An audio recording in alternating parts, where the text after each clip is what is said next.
Greetings, Ben Murray here with another edition of SaaS Metrics School. Today we're talking about your SaaS P&L, and your SaaS P&L is wrong. Now, I've reviewed hundreds of SaaS P&Ls, and I'd say 90% are wrong.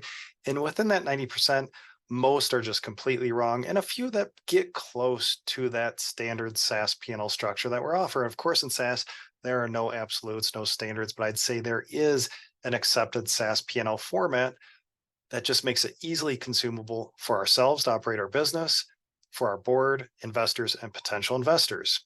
So this is step two. After I improve the chart of accounts for my clients, then we create the SaaS P&L. And it's so important to get this right because there's so much we can do with properly formatted SaaS P&L. So first, your out-of-the-box P&L is wrong coming out of your accounting system, whether that's QuickBooks, Xero, whatever it is. We need to SaaSify that structure. And it does start with the chart of accounts, all your general ledger accounts, how you're coding expenses, really important that then sets us up for the foundation to easily create a SaaS P&L. So with a properly formatted SaaS P&L, what are the revenue categories that we need? So first, we need clear and distinct revenue categories. So common revenue categories are subscriptions, so those fixed MRR, ARR contracts. Variable revenue, this could be transaction, usage, consumption, processing, etc.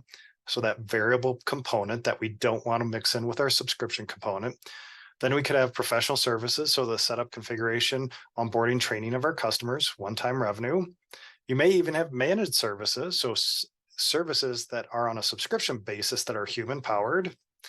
Then other revenue streams, of course, if you sell hardware, and then we've got some miscellaneous stuff. So visualize your SaaS P&L and those revenue categories. Just depends on your revenue stream. So subscription, variable, services, and then potentially other. So that's the revenue section. Now in the COGS, or cost of goods sold section, we have for pure play SaaS, tech support, professional services, if applicable, customer success with an asterisk. Now I have another episode on that, the hotly debated customer success and where they're coded. Is it in COGS, OpEx, both? But again, customer success if they don't sell, and focused on product adoption.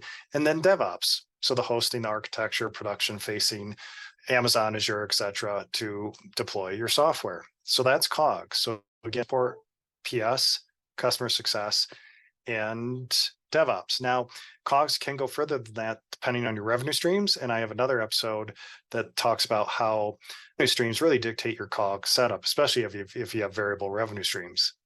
So that takes us down to gross profit. And then below gross profit, we have OpEx, or operating expenses. So I would say 99.9% of the time, this is the structure. We have R&D or dev, we've got sales, we've got marketing, and I like to keep those cost centers separate. And then we've got G&A, or general administrative, which houses finance, accounting, HR, IT, legal, etc. Our founder, CEO, CFO, chief people officer, etc. So that's the proper SaaS P&L setup. And again, so important. We can see gross profit. We can see margins by revenue stream. We can see our OpEx investment. And then that data feeds into important SaaS metrics. So visualize that, the revenue categories, your COGS section, your OpEx section. That's what we need to manage our SaaS business. So if you liked this episode and if you find value in this content, I'd love a rating. I'd love a 5-star review. And then also I have a link in the show notes to a blog post on the properly structured SaaS P&L. So I hope you enjoyed the episode today.